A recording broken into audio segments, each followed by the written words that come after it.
todos, ¿cómo están? Yo soy Edgar y el día de hoy vamos a analizar la sesión 3 de esta capacitación intensiva en el estado de Puebla. Así que si es la primera vez que ves este video, te recuerdo que te suscribas, que actives la campanita de notificación y apóyame compartiendo este contenido para que lleguemos a más maestros que les interese este documento. Así que comenzamos. Corre intro.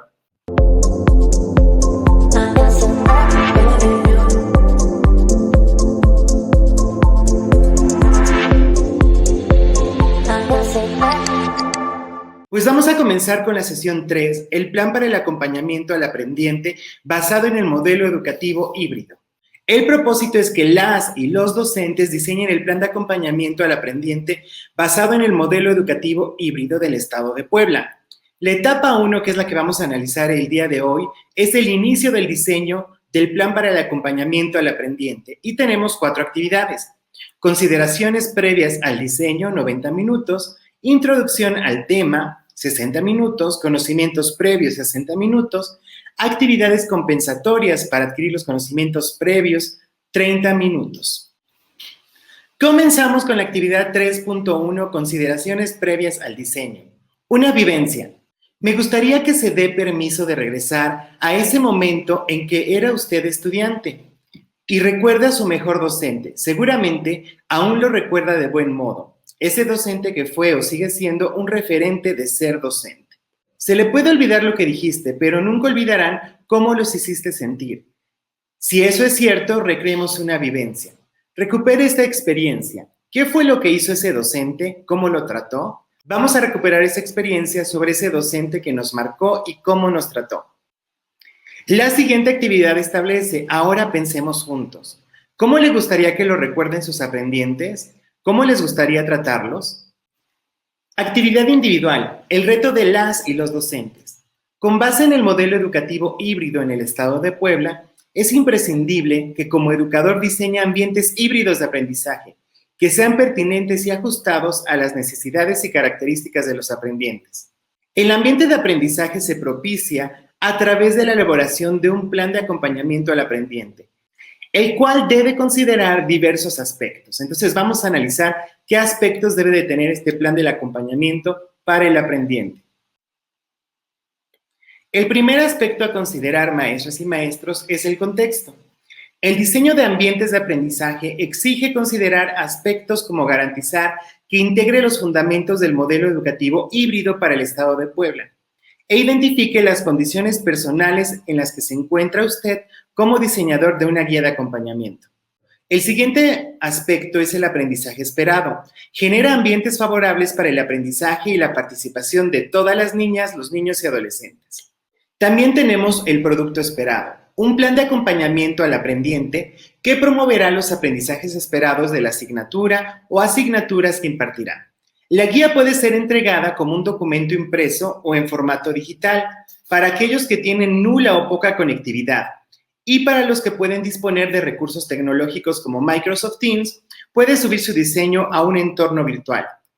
Las guías pueden ser compartidas por los educadores de los grados y niveles educativos por zonas o por regiones.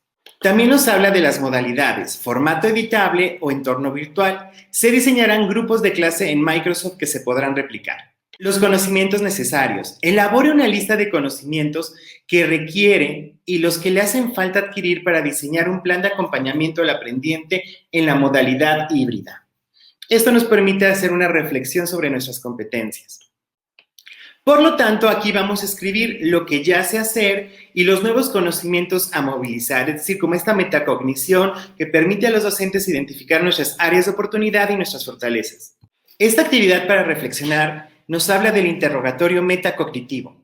Como proceso reflexivo, conviene hacer algunas preguntas que orienten a la reflexión. Es importante señalar que no son las únicas preguntas que podemos hacer, o incluso no requiere atender a todas ellas, pero sí es fundamental que reflexione. Las preguntas son, ¿qué elementos considera debe de tener en cuenta en la elaboración de la guía? ¿Qué elementos se deben considerar para garantizar el tiempo pedagógico? ¿Cómo favorecer la integración y el continuo del trabajo autónomo, el aporte de lo presencial y el trabajo a distancia? ¿Qué elementos del contexto, características de sus aprendientes, conectividad, intereses, etcétera, debe contemplar? ¿Qué cualidades debe de tener la guía de aprendizaje? En caso de que sea a distancia o su diseño de actividades en caso de que sea mediado por la tecnología de una manera total o parcial. ¿Cómo incluir en las guías el cuidado de las emociones? ¿Cómo articulamos los procesos vivenciales con los aprendizajes fundamentales? ¿Qué emociones le genera este nuevo reto? Menciona los pasos que consideras debes realizar para resolver esta situación. ¿Qué nuevos saberes consideras que se deben integrar? ¿Cuáles son las condiciones a las que se enfrentan sus aprendientes para aprender? Si nos damos cuenta, maestras y maestros, estas preguntas buscan recuperar nuestros conocimientos previos acerca de estas guías para el aprendiente. Por lo tanto, es importante que de manera personal reflexionemos qué consideramos, porque será un elemento importante a lo largo de esta sesión para contrastar con el documento. Sigamos analizando. Planificando el aprendizaje. Para profundizar en las reflexiones de cómo afrontar la situación, te invitamos a revisar unas breves ideas sobre modelos de planificación. Modelos de planificación y toma de decisiones. Ciertos modelos de planificación del profesor son prescriptivos y señalan lo que los profesores deben hacer para favorecer el aprendizaje del estudiante. Incluyen pasos como especificar los objetivos de aprendizaje, seleccionar y organizar las actividades a realizar por las y los alumnos y establecer métodos de evaluación. Estos modelos son lineales y racionales, en la medida en que asumen que la planificación requiere un pensamiento ordenado respecto a las maneras de alcanzar los objetivos. Un segundo tipo de modelo concibe la planificación empezando con las decisiones del profesor acerca de las actividades de aprendizaje que se van a realizar. Dentro de este modelo, los objetivos se integran con las actividades, por lo que las metas no se especifican al comienzo. Los avances actuales en la teoría del aprendizaje y la metodología de la investigación han conducido a algunos investigadores lejos de estos modelos y hacia la exploración de los procesos de pensamiento de los profesores, antes, durante y después de la enseñanza. En este planteamiento, la planificación y la toma de decisiones ocurren durante todas las fases de la enseñanza, incluso mientras se va realizando las clases. Desde esta mirada, la planificación de los profesores es determinada por ciertas características, como las necesidades, habilidades y motivaciones de las y los alumnos. Los educadores se enfocan en cómo favorecer el alcance de los objetivos, dadas las habilidades y competencias de los estudiantes, y también en que la instrucción y actividades generen el interés de las y los aprendientes. Como observamos en este documento, hay tres formas de pensar en la planificación: en aquellos elementos estrictos e inapelables, en aquellos que parten de los objetivos y se transforman en actividades para los estudiantes, y en otros que conciben a la planificación como un proceso mental, pero también como un producto. Y esto se va modificando a lo largo y con respecto a lo que necesitan nuestros estudiantes. En este sentido, identifica cómo planificas tú. ¿Planificas desde los objetivos o planificas desde la realidad de tu estudiante? Una vez que nos ha caído este 20, continuamos con las actividades. En este momento es probable que usted, docente, se esté preguntando, ¿cuáles características toma en cuenta en su planificación del proceso de enseñanza y aprendizaje? ¿Podemos, con el aprendizaje situado, atender a las necesidades de los aprendientes? ¿Cómo trabajar el tema de las habilidades que ya poseen si no los conocemos? ¿Qué puede ayudarnos a mejorar la motivación? Son esas preguntas que como maestros nos estamos haciendo después de un trabajo a distancia. A ciencia cierta no conocemos a nuestros estudiantes. Hay áreas que necesitamos explorar y también empezamos a reflexionar cuáles serán estos cambios en estas guías y qué elementos debemos de considerar como maestros: los aprendizajes, las características de los estudiantes, los contenidos más fundamentales. Son esas dudas que llegan a nosotros, pero la lectura poco a poco nos va dando respuesta.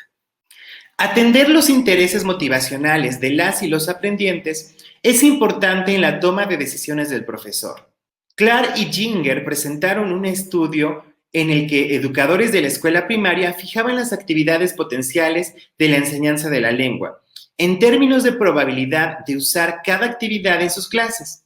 Para las actividades tasadas con mayor frecuencia, los educadores señalaron que las actividades involucraban a los alumnos y consideraban sus intereses motivacionales, rasgos que contribuyeron en la toma de decisiones. Otros estudios acerca de la importancia de la motivación y que examinan las decisiones del docente mientras están comprometidos en la instrucción muestran que los profesores consideraban el uso de estrategias alternativas de enseñanza solo cuando la instrucción no estaba funcionando bien y que la clave para determinar lo bien que estaba funcionando era la implicación y la participación de sus estudiantes. Así, los profesores decidían un cambio de enfoque cuando advertían que la motivación del estudiante se iba perdiendo. Quizá en este caso, la pregunta que nos podemos hacer es, ¿qué podemos hacer para percibir si la motivación o involucramiento ocurre en las condiciones del trabajo a distancia? Quizá en esas condiciones debemos valorar que la variación de actividades debe ser diseñada desde antes, contemplando cómo sostener el involucramiento de los aprendientes.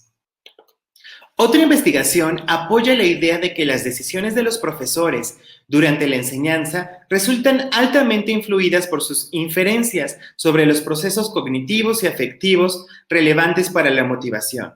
Es decir, cuando nos damos cuenta, cuando nosotros creemos que los estudiantes han perdido la atención o las ganas de continuar aprendiendo, cuando la actividad, en pocas palabras, no está funcionando de manera común. Es frecuente que los educadores no sigan un modelo de planificación racional, el modelo 1, porque no comienzan a planificar en relación con los aprendizajes esperados o metas específicas. A menudo lo hacen considerando el contexto y el contenido que se va a abordar, y después cambian su atención hacia los intereses motivacionales. Retomamos algunos elementos del contexto, planificamos, pero en esta dinámica del aula vamos cambiando y a veces perdemos la atención del aprendizaje que queremos lograr por intentar satisfacer las necesidades de los pequeños o de nuestros estudiantes. Con respecto a las decisiones durante la enseñanza, los profesores se desvían un poco de sus planes, pero cuando lo hacen es en general debido a los intereses motivacionales, cuando el interés del estudiante se está perdiendo. Por último, conviene enfatizar que existe una influencia recíproca entre educadores y aprendientes. Los primeros influyen en la motivación y el aprendizaje a través de su planificación e instrucción, pero las reacciones del aprendiente con respecto a la instrucción provocan que las y los educadores tomen el pulso de la situación e implementen estrategias que creen que tendrán un mejor efecto sobre la motivación y el aprendizaje. Aquí nos damos cuenta de esta relación, ¿no?, que existe entre el estudiante y el maestro, cómo uno influye en la toma de decisiones del otro. La planificación y la toma de decisiones son componentes esenciales en los procesos de aprendizaje. En este taller se trata de valorar cómo los vamos a incorporar en el diseño de las guías de acompañamiento del aprendiente. Problemas del diseño presencial a distancia. Ideas para la reflexión. Aquí nos dirigimos a quienes se enfrentan a la tarea de diseñar algún tipo de intervención educativa a distancia, porque se necesitan herramientas de diseño específicas. Ante la tesitura de preparar algún curso presencial, cualquiera de nosotros cuenta más allá de cualquier formación didáctica con la experiencia acumulada durante los años como alumno, lo que nos ofrece algunas claves sobre lo que funciona o no en el aula a la hora de facilitar el aprendizaje. Es decir, nos centramos o nos acercamos a nuestras experiencias como docentes o a lo que vivimos como estudiantes al recordar esas clases de nuestros profesores y identificamos qué funciona y qué no puede funcionar. Estamos infiriendo, estamos utilizando lo experiencial en un contexto y en un momento diferente. Desgraciadamente, este no es el caso de la educación desde el modelo educativo híbrido, ya que la mayoría de quienes se aproximan a ella carecen de antecedentes significativos. Ante esta situación, las y los educadores encontraremos ciertos riesgos. El primero consiste precisamente en echar mano del modelo presencial para trasplantarlo a la enseñanza a distancia sin mayor adaptación que la obvia necesidad de eliminar la interacción directa entre el profesor y alumno. El razonamiento subyacente es que, en definitiva, el aprendiente puede aprender leyendo unos textos. En realidad, un texto, por más exitoso que haya demostrado ser en la modalidad presencial, raramente llega a ser autoexplicativo, que sería el ideal para la formación a distancia, donde faltan oportunidades para aclarar el sentido de los textos. Un buen material didáctico a distancia precisa, como tendremos oportunidad de exponer a lo largo de este manual, una serie de instrumentos que den vida a unos contenidos que por sí solos quedan inertes. El sentido central estaría constituido por actividades diseñadas específicamente para implicar al alumno en su aprendizaje, más allá de la mera asimilación, memorística y reproductora de los contenidos presentados. Además, como elementos auxiliares, para aclarar el contenido de los cursos dependiendo de cada diseño, se necesitan glosarios, resúmenes, mapas conceptuales, cronologías, gráficos o bibliografías comentadas. ¿Qué encontramos aquí? Aquellos maestros que pensamos o pensaron en ese momento que se aprende de la misma manera. Entonces, simplemente como tú y yo no vamos a estar cerca, te mando mi planificación con un buen de textos y muchas actividades. Eso sería un error en esta modalidad a distancia. Entonces, replanteemos si nosotros lo hemos considerado así, no nos va a funcionar en estos nuevos modelos híbridos. Un segundo riesgo consiste en desaprovechar las ventajas que brinda la educación a distancia. Así, en su variante tradicional, algunos diseños caían en el error de convertir las tutorías en clases presenciales, lo que rompía con el propósito, a menudo declarado desde las instituciones, de fomentar la autonomía de los aprendizajes.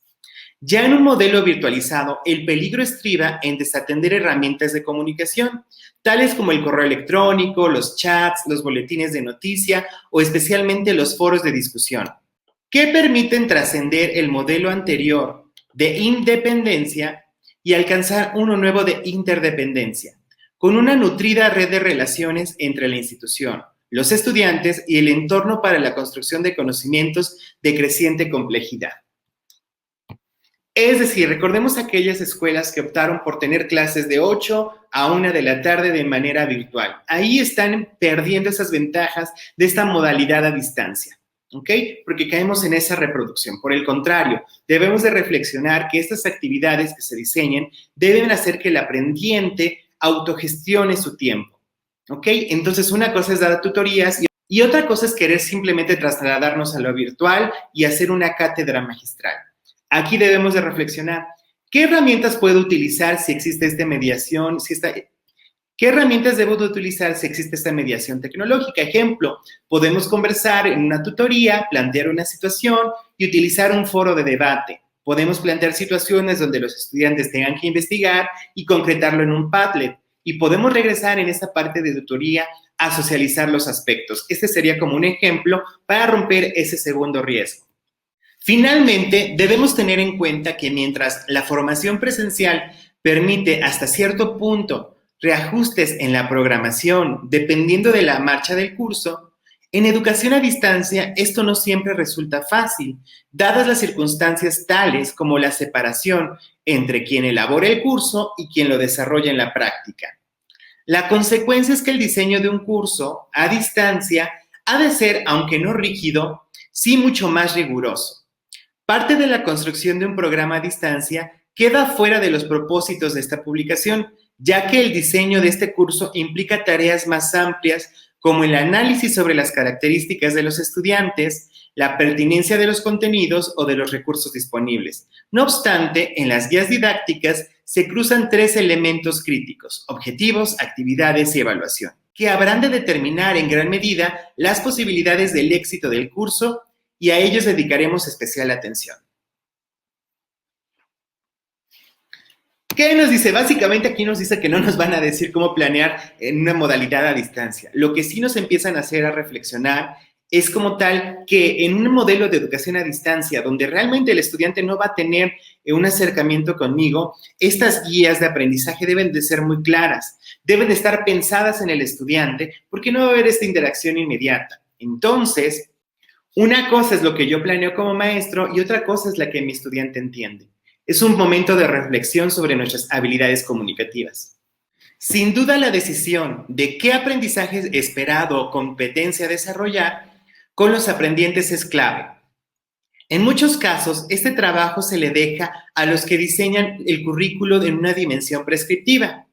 En este caso, se requiere que usted seleccione los aprendizajes esperados para los aprendientes. Primera actividad, nosotros como docentes vamos a seleccionar los aprendizajes esperados, con base en el conocimiento del contexto y las necesidades que habitualmente percibe.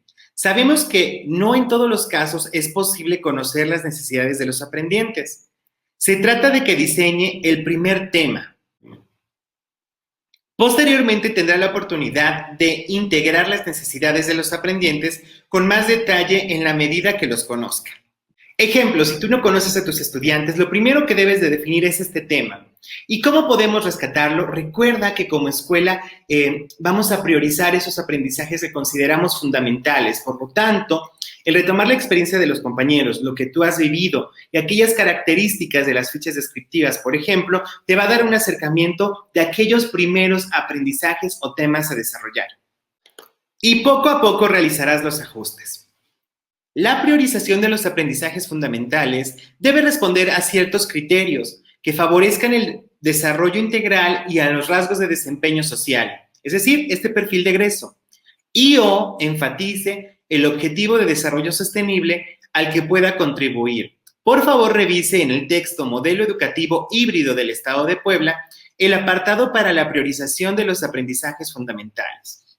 Entonces, vamos a identificar cuáles son esos criterios para establecer qué aprendizajes son fundamentales para nuestros estudiantes.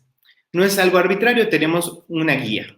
Te recuerdo que todos los documentos van a estar en el primer comentario fijado para que los descargues y bueno, continuamos, dale like al video y comparte. 4.1. Criterios para la priorización o elección de aprendizajes fundamentales. El contexto actual nos exige repensar los contenidos y aprendizajes que las y los aprendientes deben lograr en el nivel o grado donde se encuentran. Su elección no es una tarea sencilla. Debe de responder a ciertos criterios que favorezcan el desarrollo integral y al rasgo de desempeño social, perfil de ingreso y/o enfatice al objetivo de desarrollo sostenible al que pueda contribuir. Y bueno, vamos a analizar algunos criterios. Los aprendizajes deben ser transferibles, es decir, que se puedan utilizar en diversos contextos. 2. Significativos, que perduren en el tiempo y que sean relevantes para el aprendiente. Retadores, que permitan realizar actividades que no sean repetitivas o reproductivas. Funcionales, que permitan resolver problemas de la vida cotidiana. Los aprendizajes deben ser la base para desarrollar otros aprendizajes. Deben permitir a las y los aprendientes utilizar habilidades cognitivas de nivel superior como analizar, argumentar y crear, que faciliten el desarrollo del individuo como una persona en el mundo, que favorezcan el ejercicio de la ciudadanía. Deben ser aplicables al contexto real y deben ser situados, es decir, que se debe considerar al contexto que rodea a los ambientes de aprendizaje como escenarios de análisis, aplicación y evaluación. Entonces nos damos cuenta que esta selección de aprendizajes, esos criterios se centran en lo que necesitan los estudiantes, aquellos que son fundamentales para desarrollar otros, y también maestras y maestros que abarque lo local y lo global, es decir, que les sirva desde la tienda como para ir a otro país. Este es como un ejemplo muy ambiguo, pero quiero llegar a esa analogía. Lo importante en la elección de aprendizajes es que las y los educadores realicen una elección, es decir, priorización, de aprendizajes fundamentales y sean sensibles a considerar los aprendizajes relevantes para la vida como parte del proceso educativo. Es fundamental que los docentes valoren que pueden ajustar los aprendizajes esperados en función de las necesidades del contexto de sus aprendientes. Con este proceso podemos cerrar un primer momento de trabajo. En todos los casos de planificación del aprendizaje, se consideran elementos del contexto antes de diseñar su curso como tal. En este ciclo escolar no se trata de que elabore planeaciones o planes de clase, se trata de que diseñe sus guías de aprendizaje. También considere lo que diseñó en la sesión 2 de este curso. Entonces nos queda claro, maestras y maestros, que no vamos a hacer planificaciones para los estudiantes. Por el contrario, vamos a hacer guías de aprendizaje. Esto lo encontramos o lo entendemos de una manera más específica como actividades detonadoras que más adelante vamos a encontrar sus características. La teoría a la acción para la resolución de la situación. Los elementos que ya tenemos y los que nos faltan por mejorar. Quizá la primera acción que debe planificarse es definir qué elementos debe llevar un plan de acompañamiento al aprendiente.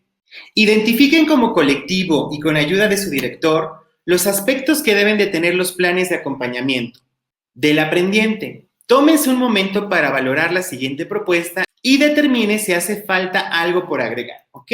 Entonces vamos a identificar esta propuesta, qué nos sirve y qué no. Recuerden que solo son como tal guías. Portada, nombre de la asignatura, ciclo escolar, nombre del docente, espacio para el nombre del alumno, semestre y grupo. Índice. Bienvenida a presentación del educador y formas de contacto. Presentación de la asignatura. Aprendizaje esperado o competencia a desarrollar. Interdisciplinaridad. En caso de que diseñe proyectos o trabajos integradores, solo se aplica. Normatividad de la asignatura. Reglas de convivencia y seguridad. Calendario, cronograma de sesiones y entrega de productos y evaluaciones. Formas de trabajo o breve explicación de la metodología. Presencial, distancia y trabajo autónomo. Si cuentan con conectividad constante, parcial o sin conectividad. Y lo que se espera que el aprendiente realice. En este sentido, te recomiendo que cheques el video de modelo educativo, te lo dejo enlazado para que lo analices. Total de horas del curso, horas presenciales, a distancia y de trabajo autónomo, recursos de apoyo y referencias bibliográficas. Entonces vamos a valorar estos elementos y vamos a considerar si hay algo que se tenga que agregar. Pasamos a la actividad plan de acompañamiento al aprendiente. Una cosa es la presentación del curso, algo que sin duda todos los educadores realizan al tener a sus aprendientes en el aula. Ahora lo debemos hacer a través de la presentación del curso. Por otra parte, se requiere que los educadores acompañen a sus aprendientes en su proceso de aprendizaje. Por ello es clave que, por cada aprendizaje esperado, tema o bloque, diseñe un plan de acompañamiento del aprendiente. Portada de presentación de cada bloque, tema, unidad curricular, nombre de la unidad, tema, etc. Etapa de inicio, nombre de la situación o reto a resolver. 2. Aprendizaje esperado o competencia a desarrollar. Introducción a la unidad u organizador previo. Actividad auténtica, situación, caso, reto, problema, proyecto y su relación con los problemas personales, locales o globales. En el número 4 encontramos como tal las metodologías activas que se proponen. Evaluación de los conocimientos previos. Actividades compensatorias para adquirir los conocimientos previos. Solicitar al aprendiente ideas sobre cómo resolver el problema. Caso, proyecto o reto. Criterios e instrumentos de evaluación. Etapa de desarrollo.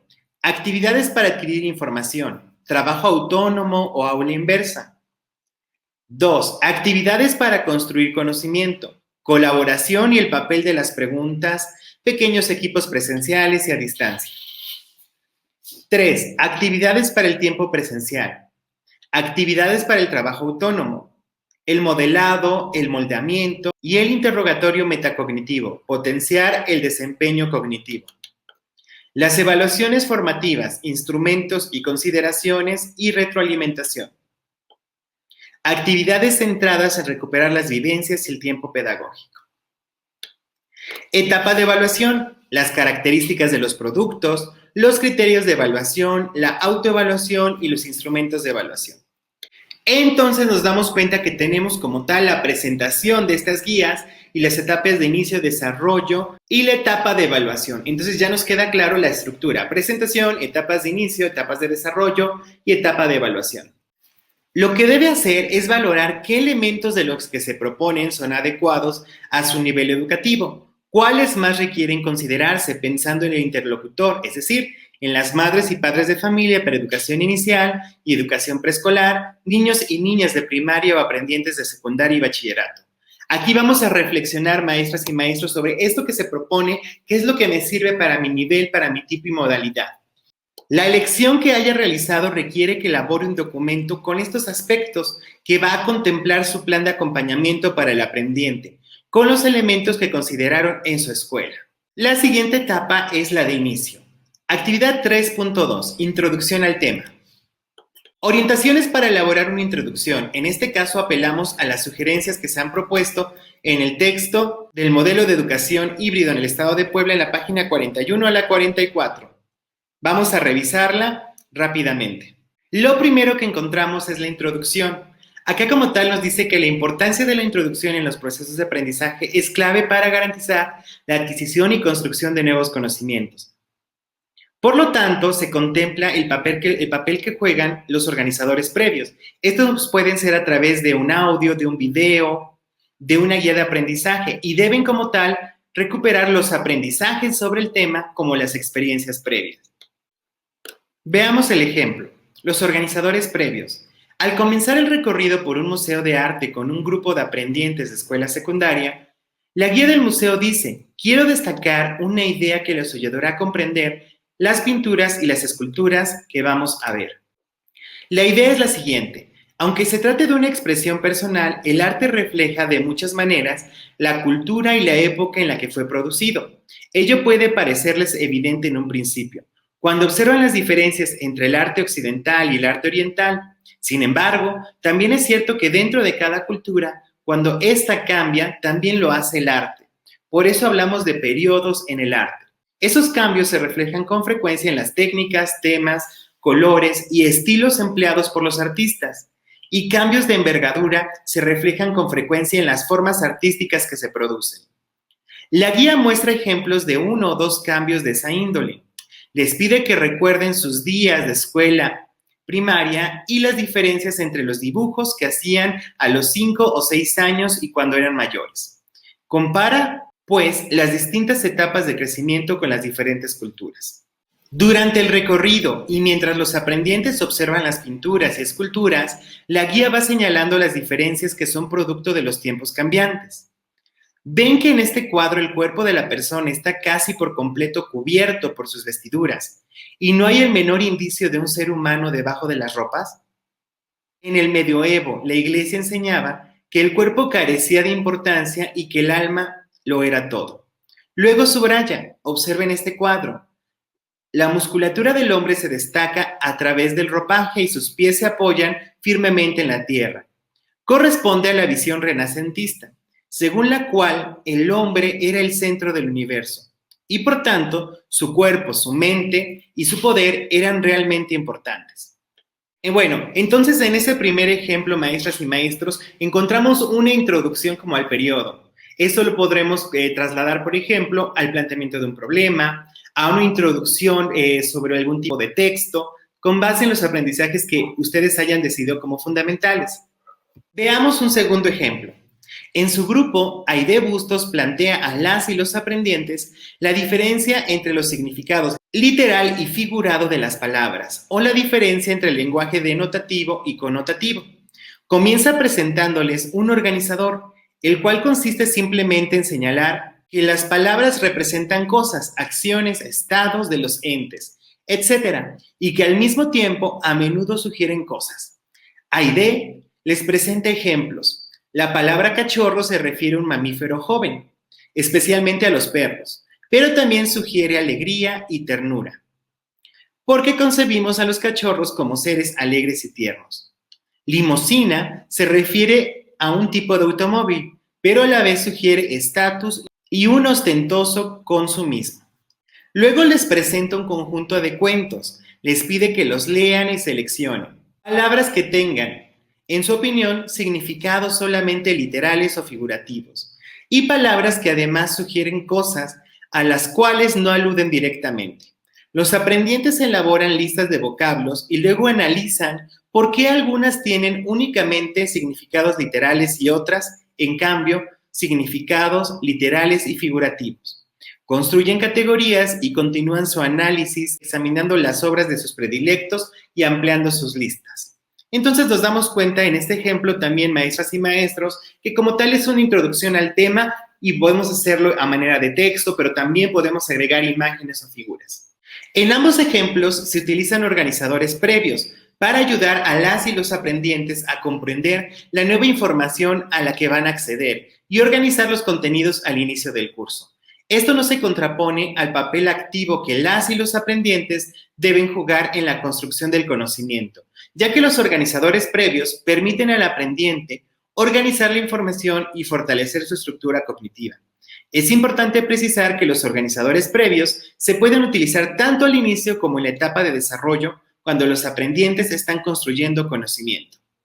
Mientras los organizadores previos permiten comprender la estructura de la información con facilidad, los conocimientos previos brindan un referente respecto al nivel de profundidad de los aprendizajes adquiridos y esfuerzos cognitivos que las y los aprendientes realizan y poseen. Es así que la claridad y comprensión de dichos conocimientos son un prerequisito para adquirir nuevos conocimientos.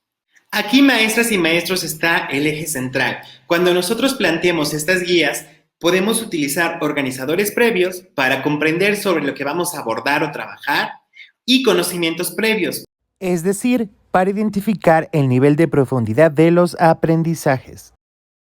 Una introducción para la presentación de la asignatura en presencial o a distancia debe contener al menos los siguientes aspectos. Ya nos dan más indicadores. Contextualización de la asignatura, organizador previo, aplicabilidad de los contenidos en términos de resolver problemas auténticos, los tipos de problemas, situaciones o aspectos de la vida cotidiana se pueden resolver movilizando estos conocimientos, conexiones de la asignatura con otras disciplinas o asignaturas y presentación del educador, como lo habíamos analizado hace ratito. Es importante señalar que estos aspectos de la introducción no son limitativos, pues existen muchos otros que se pueden contemplar. Sin embargo, debe incluir al menos los ya citados. Para el caso de la introducción a un tema o bloque, debemos proponer el proyecto, problema, caso, situación, reto, desafío. Considere el ajuste de las condiciones de su contexto. Puede utilizar un organizador previo, evaluar los conocimientos previos, diseñar los ajustes o actividades compensatorias que se requieran según el nivel de desempeño de los aprendientes respecto al conocimiento que es un prerequisito. Es decir, ajustar lo que requiere antes el estudiante para acceder a este tema. Presentar el aprendizaje esperado y ayudar a las y los aprendientes a establecer metas de aprendizaje. Ayude a las y los aprendientes a realizar un breve interrogatorio metacognitivo, es decir, darse cuenta de qué saben acerca del tema y dónde necesitan poner mayor atención. Bien, continuemos con nuestra guía. Vaya al cuaderno que ha decidido elaborar y comience a insertar estos apartados. ¿Cómo diseñar actividades auténticas? Una vez seleccionado el aprendizaje esperado, debe ser adaptado por usted y diseñar una narrativa que rete a los aprendientes.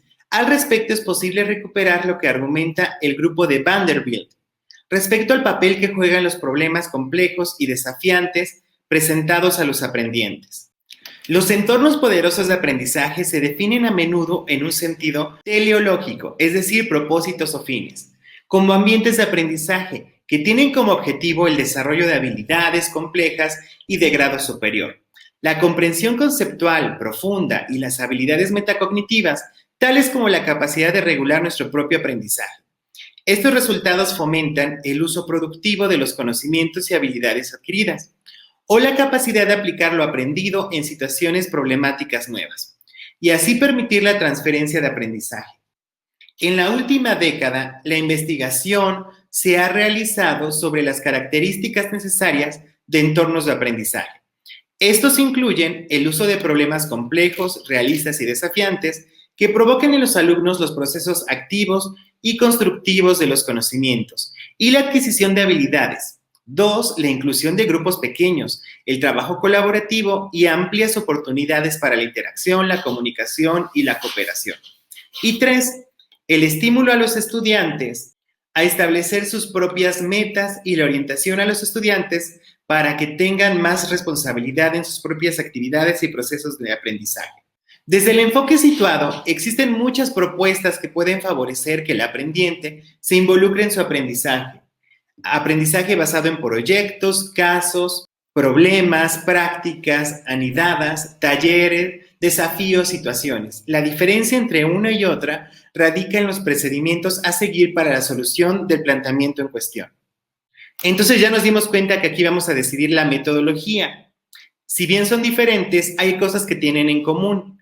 Lo que tienen en común es que promueve que los alumnos se involucren de forma decidida en su proceso de aprendizaje. Por tanto, no haya opción más que enfrentar a los aprendientes a una situación, problema, reto, caso, etc. Y apoyarlos para que ellos lo resuelvan movilizando los recursos que ya poseen. promoviendo la adquisición de otros saberes y favoreciendo un desempeño reflexivo. Si la competencia, o en su caso el aprendizaje esperado, es un desempeño en el cual debemos favorecer que el aprendiente sea reflexivo, responsable y efectivo, al resolver situaciones, movilizando para ello los recursos con los que cuenta y adquiriendo nuevos saberes, la tarea de los docentes parece poseer un rumbo claro. Hay que diseñar en las aulas situaciones, retos, desafíos, problemas, casos o proyectos que respondan a los problemas personales, familiares, locales, sociales, económicos, globales y enfrentar al aprendiente a dichas situaciones, pidiéndole que reflexivamente planifique junto con el educador lo que debe hacer. Es importante señalar que no se trata de que el educador o el libro de texto le diga lo que haya que hacer. Por el contrario, los educadores debemos ayudarlos a valorar sus planes de acción para enfrentar la situación y posteriormente diseñar procesos de aprendizaje que permitan adquirir los diversos saberes que tanto el aprendiente como el educador identifican como necesarios para resolver dichas situaciones. Entonces, acá lo que nos dicen básicamente es que el cambio, por ejemplo, con los cuadernillos de aprendizaje, que si bien planteaban una situación bajo el aprendizaje situado, tenían instrucciones muy claras, ¿no? Y a veces éramos como muy claros en lo que el niño tenía que hacer tal cual. Acá deben de ser como más abiertos y se deben plantear retos para que el estudiante diga, ok, si necesito resolver un problema de una compra en la tienda de mi casa o en el supermercado, ¿qué herramientas puedo utilizar y cómo las puedo aplicar? Para ello tendré que investigar, tendré que buscar tutoriales, es decir, le damos la parte de lo que se debe lograr y él debe de realizar las actividades para lograr dicho desempeño. Por ejemplo, la situación presentar ante el grupo una exposición de un libro que te ha tocado leer con la finalidad de convencer o disuadir a los compañeros del grupo de leerlo o no. En la modalidad a distancia sin mediación tecnológica, elaborar un pequeño escrito para convencer o persuadir a los compañeros obliga a las personas a pensar en qué recursos requiere adquirir y movilizar. Para exponer sus ideas, argumentar con claridad, recordar los datos leídos, comprender y organizar información, comprometerse en dicha tarea, hablar en público, mantener atento al grupo y sobre todo si el grupo es de aprendientes inquietos o muestran poco interés o toman clase acostados en la cama. Por lo tanto, el diseño de la solución de la citada situación obliga al educador y al aprendiente a diseñar actividades que favorezcan la movilización de los recursos y no solamente que el docente explique cómo se debe de hacer una exposición. Y es lo que mencionábamos, ¿no? O sea, se plantea una situación, nos orientamos en esta parte de tutoría, te sugiero cosas y tú investigas, organizas tu propio aprendizaje. Ahora bien, los retos propuestos a los aprendientes deben contemplar al menos algunos aspectos claves. La consigna o reto a resolver, la cual debe ser clara, adecuada a su contexto y ajustada al nivel de complejidad cognitiva auténtica y debe contribuir a resolver un problema personal, local o global, las condiciones del contexto involucradas para resolver el problema, caso o proyecto o situación, las condiciones de realización, la resolución de un caso, un proyecto, un problema, una situación o en un taller existen condiciones para realizar la tarea en cuestión, el producto final, lo que se desea lograr, que además haga evidente el logro de la competencia o el aprendizaje esperado. Aquí ya nos dan 4 elementos que debemos reflexionar en torno a los retos que se planteen dentro de estas guías de aprendizaje. Ejemplo, la siguiente situación se propuso a un alumno de tercer grado en el marco del curso de química. Tiene que ver con la puesta en acción de la competencia a resolver aplicaciones concretas utilizando modelos y principios. Tu vecino está considerando comprar un nuevo sedán de 4 puertas. Acá dice Pertas, un error. A base de gasolina de la marca Nissan 1.5.1. Se pregunta sobre la conveniencia de equipar su vehículo con gas licuado de petróleo o GLP. Te pide tu consejo y te sugiere realizar un estudio con objeto de comparar los dos carburantes desde el punto de vista económico en términos de consumo por kilómetro y desde el punto de vista ambiental calculando especialmente la masa de CO2 producida por kilómetro recorrido. Para ayudarte en esta tarea, ha reunido todos los informes que, según cree, te serán útiles. Estos datos aparecen en cuadros anexos. Tu vecino te informa que, en promedio, recorre 20,000 kilómetros por año y que cambia de vehículo cada 5 años. Al final de tu estudio, ¿qué opción recomendarías a tu vecino? Tus conclusiones deberán fundamentarse en argumentos pertinentes. Te da una serie de datos relativos a las características técnicas y económicas del vehículo, a los carburantes y a la composición de los gases del escape. El contexto, las características del vecino, se lleva bien o no con él, el aprendizaje esperado, aconsejar a una tercera persona en su elección entre dos vehículos de motor, teniendo en cuenta los imperativos económicos y ambientales, el producto esperado, un consejo bien argumentado, las modalidades, prueba escrita de una duración de 50 minutos. Está permitido usar la calculadora y recurrir a notas del curso o documentos de referencia. Los conocimientos necesarios, informes dados, datos técnicos relativos al vehículo, a los carburantes, a los contaminantes, datos económicos relativos al vehículo en función del equipo elegido, conocimientos científicos, nomenclatura, relaciones de masa y volumétricas, reacción a la combustión de un alcano, etc. Recomendamos reflexione, un trabajo autónomo, la forma en cómo puede ajustar la situación a las condiciones actuales y qué otros elementos debe considerar. Bueno, una vez que ya vimos que esta situación es un poco compleja, por ejemplo, para primaria, para preescolar, ¿qué ajustes le podríamos hacer a la situación? ¿Cómo la redactaríamos para presentarlas a los aprendientes? En todos los contextos, urbano, rural, baja y alta marginación, ¿se puede proponer la misma situación? Puede hacerla más auténtica. Revise el modelo híbrido del Estado de Puebla, página 18. Revisando la guía que se sugiere, el enfoque situado en el espacio y tiempo dice: además de la combinación de los espacios y temporalidades, presencial, a distancia y autonomía, es importante integrar el proceso de aprendizaje, el papel que juegan los contextos del aprendiente, incluyendo sus experiencias y adecuando los contenidos y actividades de aprendizaje a su vida. Desde un enfoque auténtico, pues le permitirá darse cuenta de lo útil de adquirir nuevos conocimientos y llevarlos a la práctica. Esta integración debe asumirse como un proceso de enculturación, que según Osorio, es expandir el contexto a los entornos culturales, políticos, familiares, locales y regionales. Es decir, acercar al aprendiente a los entornos reales a los que se enfrenta y dónde debe aplicar sus conocimientos. En palabras de la autora, el contexto del aula alimenta los contextos de práctica y los contextos de práctica alimentan y aportan al contexto de aula, es decir, debe de ser útil y real. En este sentido, es importante enfatizar que lo situado del aprendizaje exige repensarse en 3 dimensiones: lo personal, lo local y lo global. Los problemas personales requieren abordarse desde el comienzo de las y los aprendientes, en una dimensión personal. Los problemas que para ellos son importantes, pero aún con ello no tienen un carácter auténtico. Se aproximan a la autenticidad en la medida que aportan la solución a problemas locales. Es decir, a medida en que solucionan algo de su localidad, de su comunidad o algo más global como los Objetivos de Desarrollo Sostenible. Monereo concibe que lo realista, relevante y socializante para las y los docentes no tiene por qué serlo para las y los estudiantes, y resulta imprescindible compartir estos criterios con ellos para que el carácter de autenticidad de las actividades se mantenga. Y nos retoman esta tablita de grados de autenticidad, con la finalidad de que reflexionemos en nuestras actividades, si son auténticas o no lo son. Inauténtico, analizar o responder preguntas a partir de un conjunto de datos. Más o menos realista, diseñar una casa utilizando fórmulas matemáticas y fórmulas geométricas predefinidas.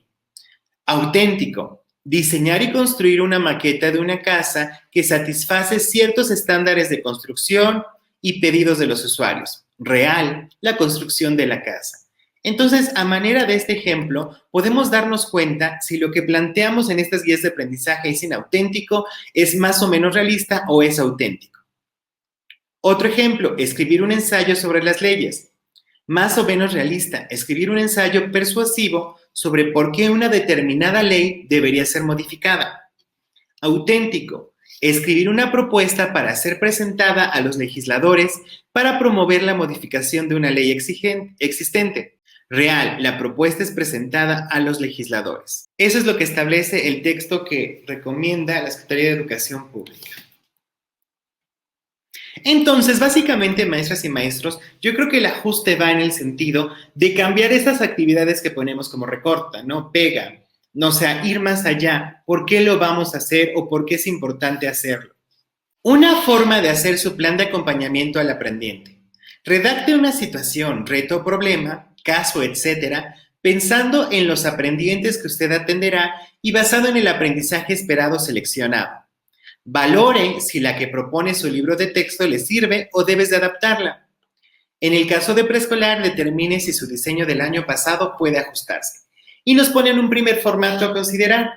Nivel educativo, asignatura, bloque, eje, tema, aprendizaje esperado. Redacte en este espacio la situación, proyecto, reto, caso, etc. Ese documento va a estar en el primer comentario fijado para que lo utilices. Una vez que hemos hecho esta actividad, maestras y maestros, vamos a valorar la pertinencia de la misma. Primero vamos a colocar la situación a desarrollar y los criterios son: los aprendizajes deben ser transferibles, es decir, que puedan utilizar en distintos contextos, sí o no. Significativos que perduren en el tiempo y que sean relevantes para el aprendiente. Retadores, que permitan realizar actividades que no sean repetitivas o reproductivas. Funcionales, que permitan resolver problemas de la vida cotidiana. Los aprendizajes deben ser la base para desarrollar otros aprendizajes. Deben permitir a las y los aprendientes utilizar habilidades cognitivas de nivel superior, como analizar, argumentar, crear. Que faciliten el desarrollo del individuo como una persona en el mundo. Que favorezcan el ejercicio de la ciudadanía. Deben ser aplicables al contexto real y deben ser situados, es decir, que se considere el contexto que rodea los ambientes de aprendizaje como escenarios de análisis, aplicación y evaluación. Una vez que realizamos esto, nos vamos a dar cuenta si lo que estamos proponiendo realmente establece las normas o los criterios. Y si no, es un buen momento para replantear y modificar la situación. La siguiente actividad son los conocimientos previos. Evaluación de los conocimientos previos.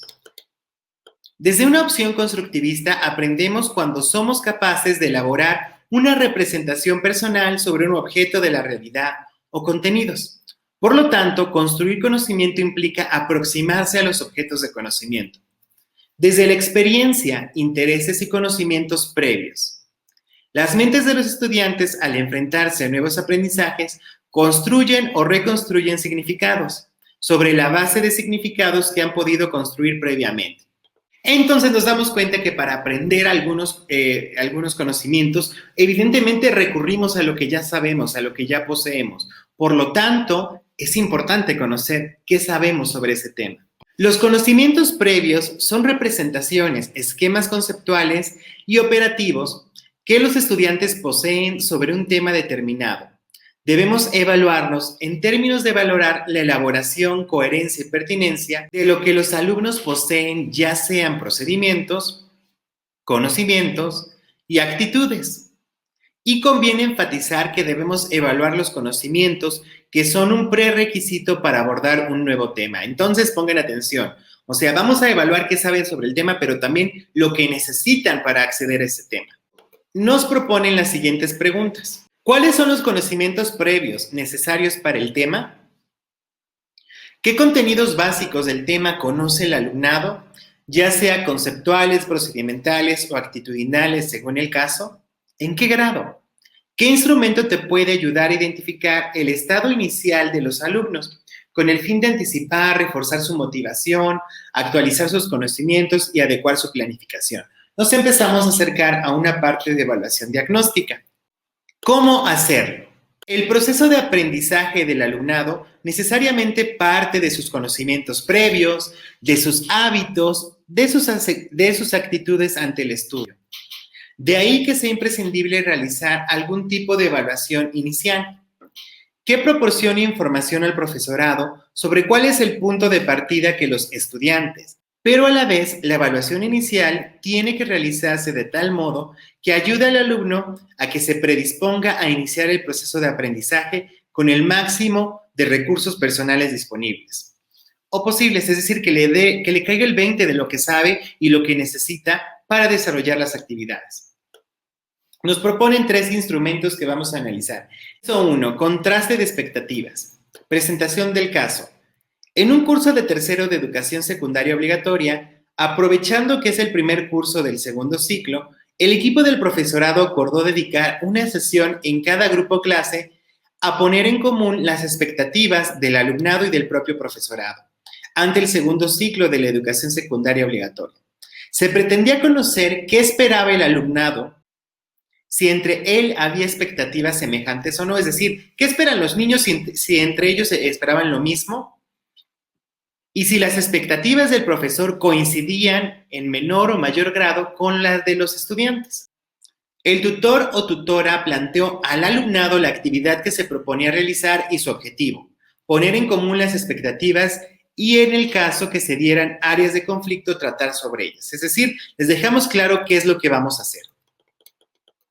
2. Se pidió a cada aprendiente que realizara individualmente una primera reflexión y respondiera por escrito a las siguientes cuestiones. Pero no iban a entregar esa hojita. ¿Conoces bien qué esperas? ¿Cuáles son tus expectativas respecto al segundo ciclo de la educación secundaria obligatoria? ¿Crees que entre tus compañeros y compañeras las expectativas son semejantes? ¿Crees que las expectativas del alumnado coinciden con las que tiene el profesorado? Entonces, una vez que ya les pusimos eso a reflexionar, la actividad siguió pidiéndole a un alumno que leyera también individualmente el siguiente cuestionario de expectativas. Y después de reflexionar sobre cada cuestión, escribía las respuestas. Se les avanzó que esas respuestas serían puestas a debate posterior en un pequeño y gran grupo. Bueno, el cuestionario que se les propuso fue: ¿cuáles son tus expectativas respecto al segundo ciclo de la escuela secundaria obligatoria? Por ejemplo, adquirir muchos conocimientos, practicar nuevas maneras de comportarte, aprobar los cursos. ¿De qué manera crees que el profesor o la profesora puede ayudarte a conseguir tus expectativas? Por ejemplo, explicando los temas de estudio, haciendo exámenes, haciendo debates, haciendo simulaciones de la realidad, dejándote estudiar por tu cuenta. ¿Qué crees que puede aportar el alumnado para que el curso sea más interesante? Por ejemplo, su esfuerzo por aprender, sus conocimientos adquiridos en cursos anteriores, dentro y fuera de la escuela. El paso siguiente fue constituir grupos de debate formados por 3 o 4 aprendientes cada uno. Los grupos tenían que elegir un o una representante para ser de portavoz del grupo, debatir cada una de las cuestiones planteadas en el cuestionario de expectativas, anotar conclusiones. A continuación se realizó la puesta en común. Los y las representantes de cada grupo de debate y el profesor-profesora pusieron en común sus expectativas, las respuestas a cada una de las 3 cuestiones. El resto del alumnado actuaba como observador. Después se planteó un coloquio general del grupo clase acerca de en qué medida consideraban que las expectativas del alumnado coincidían con las del profesorado. Desenlace del caso. Una vez realizada la actividad anterior, en 4 grupos de tercero de la educación secundaria obligatoria, el profesorado realizó una valoración de la experiencia. En general se valoró positivamente, aunque había disparidad de criterios sobre en qué grado había que hacer modificaciones del enfoque de las materias de estudio, a partir de algunos puntos de vista surgidos en clase. Para una parte del profesorado, cierta adaptación era imprescindible. Para otros profesores y profesoras, bastaba con la puesta en común que se había realizado, ya que permitía al alumnado entender mejor lo que se esperaba de él a lo largo del ciclo escolar. A mí me parece que es una actividad como muy difícil, por ejemplo, para preescolar y los primeros grados de primaria, pero en secundaria y media superior creo que es importante hacerla como una forma de recuperar sus experiencias. La segunda actividad es el informe personal. Este instrumento pretende ayudar al alumnado a reflexionar sobre cuáles creen que son sus conocimientos o habilidades en relación con el tema o la unidad que se inicia. El informe personal puede tener el siguiente aspecto. Rellena individualmente el formulario de concepto siguiente. Para hacerlo, indique en la columna correspondiente. Columna A, si has estudiado el concepto, sí o no, y columna B, el grado de conocimiento o de comprensión que tienes del concepto. Esta es una actividad que se puede hacer en formulario y creo que es muy, muy buena. 1, no lo conozco. 2, quizás tengo un conocimiento parcial. 3, lo conozco, lo comprendo parcialmente. 4, tengo un buen conocimiento, una buena comprensión. 5, le puedo explicar a un compañero y una compañera. Esto ya nos permite, maestras y maestros, de los conceptos que nosotros planteemos. Acá son conceptos de educación, filosofía, pedagogía, pero lo podemos poner sumas y restas, resolución de problemas, cuentos, podemos cambiarlos y podemos empezar a graficar de una manera que vean, de manera visual, nos queda claro el nivel de grado académico de nuestros estudiantes. Si lo hacemos en formulario, tendremos una mayor expectativa de cómo organizar los grupos. El informe personal aporta mucha información, permite que cada alumna y alumno compare su situación con el conjunto del grupo, proporciona información sobre si existe mucha o poca diversidad, ayuda a conocer cuáles son los contenidos más importantes del tema o la unidad que se desarrollará y permite que en la fase siguiente del proceso de enseñanza-aprendizaje, el propio alumno o alumna tenga una referencia que le permita ir contrastando sus aprendizajes con el punto de partida redactado en el informe personal. Y el anexo 3, redes sistemáticas. Este instrumento proporciona mucha información, pero se requiere mucho tiempo para hacer su vaciado. Las redes sistemáticas pueden utilizarse para organizar datos provenientes de la observación o de cuestionarios abiertos. La utilidad del instrumento que comentamos es que permite codificar las diversas ideas expuestas por el alumnado sobre una cuestión a los diversos procedimientos usados por aquel para resolver una tarea. Bueno, y aquí tenemos básicamente un ejemplo. Lea atentamente el documento que relata una anécdota ocurrida al autor en Perú sobre el año 1550. Escribe después lo que conozcas y qué te parezca más importante sobre el cuento de España y América en 1492. Y la pregunta que se plantea es, ¿qué es lo que me recuerda sobre este momento histórico?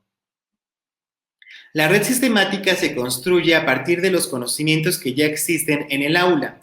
El profesor o profesora organiza o estructura las respuestas obtenidas según un esquema. Y aquí ya tenemos el esquema de lo que le cayó el 20 al maestro que sabían sus estudiantes, cuáles son los temas que se dominan y cuáles tienen áreas de oportunidad. Una vez constituida la red sistemática, ofrece una visión de respuestas dadas por el alumnado organizadas en un sistema. Como observamos, tenemos una parrilla de doble entrada. En la columna se escriben los nombres de los alumnos, Antonio, Ana, Juanjo, David, etc. Y en las líneas, los códigos de la red sistemática. Y vean, de esa manera tenemos una visión general del grupo como de las personas que componen el grupo. Premisa: la educación integral requiere una evaluación integral. La nueva escuela mexicana propone algunos aspectos como el pensamiento lógico, matemático y la comprensión lectora. En este sentido, para evaluar estas dos dimensiones, usted debe de atender a la estrategia que la Secretaría de Educación Pública ha generado como herramienta para la evaluación diagnóstica de los aprendizajes para alumnos de educación básica, disponible en, y aquí está el link. Este es el documento que se establece que es un curso autogestivo. Quiero preguntarte en los comentarios si quieres que lo abordemos acá también en el canal y que juntos lo vayamos resolviendo. Entonces espero tu comentario para conocer más este texto. Habilidades socioemocionales. El logro de los aprendientes de acuerdo con sus capacidades, circunstancias, necesidades y condiciones para el aprendizaje y sus habilidades motrices y creativas. Para ello se compartirán los instrumentos y procedimientos a seguir a través de sus autoridades educativas de evaluación. Entonces hay que estar atentos porque seguramente en el estado de Puebla nos van a mandar esos cuestionarios de habilidades socioemocionales y aparte tenemos que revisar el documento a nivel nacional que evalúa pensamiento lógico matemático y comprensión lectora. Recuerda decirme en los comentarios si te gustaría que hiciéramos juntos este curso autogestivo. Actividad 3.4. Actividades compensatorias para adquirir conocimientos previos. Una vez identificado el nivel de desarrollo de los conocimientos previos, es conveniente que valore de qué tipo de recursos, lecturas, apoyos se puede usted valer para ayudar a los aprendientes a adquirir los conocimientos previos. Ejemplo, tutoriales, trabajos extra, lecturas básicas, etc. Como no siempre tendrá a los aprendientes valiéndose del instrumento informe personal, seleccione los temas o procesos que considere convenientes. Desde lo individual responde, ¿cuáles serán los temas o procesos que considera más conveniente para compensar y ayudar a los aprendientes a adquirir los conocimientos previos? Aquí ya nos dan la amplitud de esos temas a trabajar, esas habilidades como la lectura, la escritura, el pensamiento lógico matemático, la producción de textos, habilidades para el autoaprendizaje, técnicas de estudio. O sea, nos habla un panorama que nosotros debemos identificar desde lo individual y luego lo vamos a comparar con nuestros compañeros. Y con esto se termina, maestros y maestros, la sesión del día de hoy. Son las 3:50 de la mañana. Si este video te gustó, suscríbete, activa la campanita de notificación, hazte miembro. Junto al botón de suscribirse está el botón de unirse. Apoya el canal y gracias por estar conmigo. Sígueme en Instagram como Edgar Valladares, en mi Facebook como Edgar Valladares Merino, en Twitter, en TikTok, en todos lados. Y bueno, nos vemos mañana a las 3 de la tarde. Gracias por estar conmigo porque aquí, tú y yo juntos aprendemos.